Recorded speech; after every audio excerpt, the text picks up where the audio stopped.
Pagbasa mula sa sulat ni Apostol San Pablo sa mga taga-Efeso.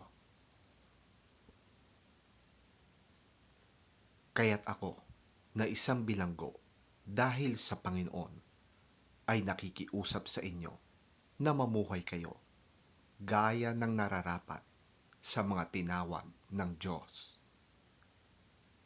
Kayo'y maging mapagpakumbaba, mahinahon at matyaga. Magmahalan kayo at magpasensya sa isa't isa. Sikapin ninyong mapanatili ang pagkakaisa na kaloob ng Espiritu sa pamamagitan ng kapayapaang nagbubuklod sa inyo.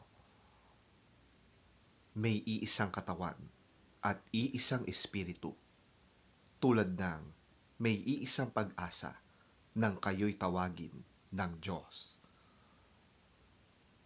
Tayo'y may iisang Panginoon, iisang pananampalataya, at iisang bautismo, iisang Diyos at Ama nating lahat.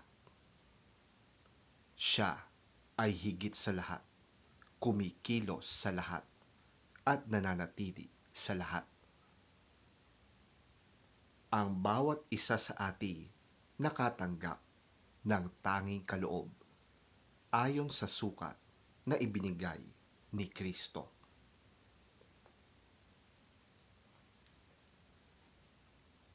At binigyan niya ang ilan ng kaloob upang maging mga apostol, ang iba namay mga propeta, ang iba'y ebanghilista, at ang iba'y pastor at guro.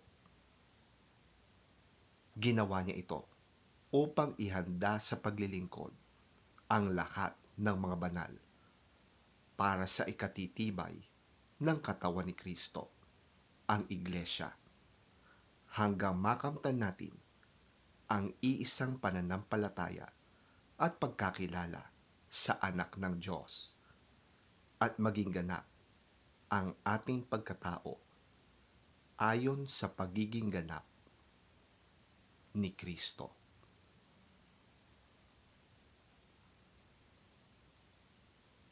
Ang salita ng Diyos. Salamat sa Diyos.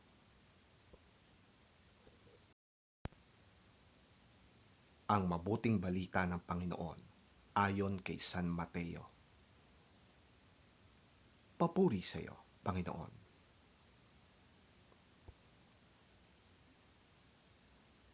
Pag-alis ni Jesus doon, nakita niya si Mateo na nakaupo sa paningilan ng buwis.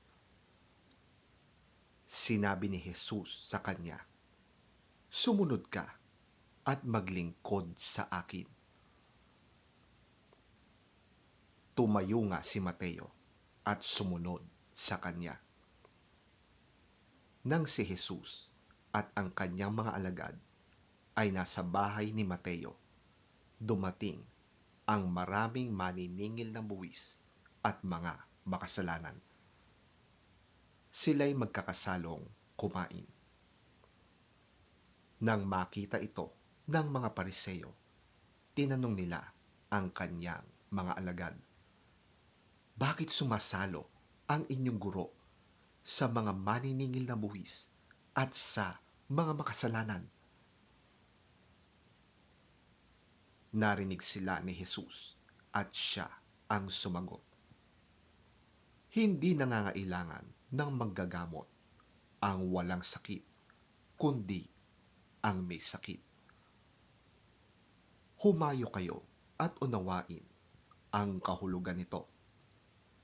Habag ang nais ko at hindi ang inyong handog.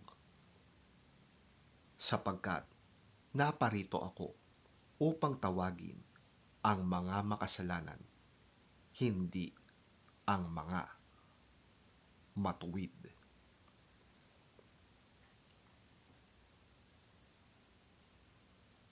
Ang mabuting balita ng ating Panginoon.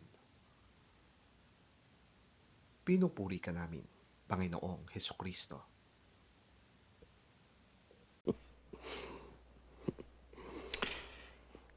As Jesus went on from there, he saw a man named Matthew sitting at the tax collector's booth.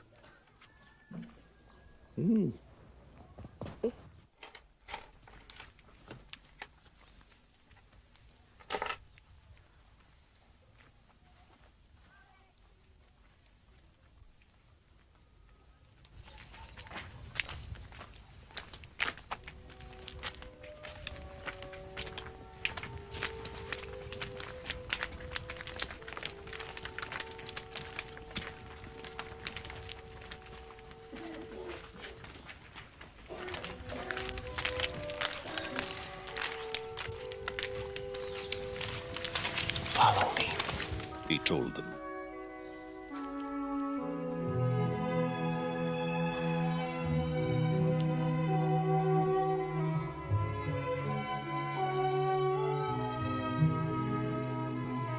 And Matthew got up and followed him.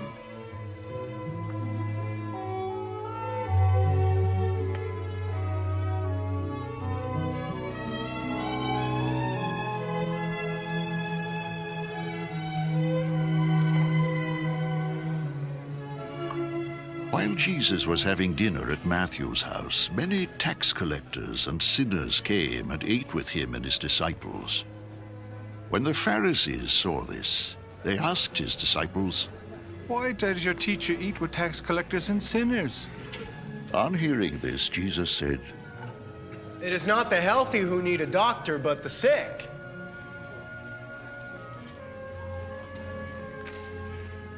But go and learn what this means. I desire mercy, not sacrifice.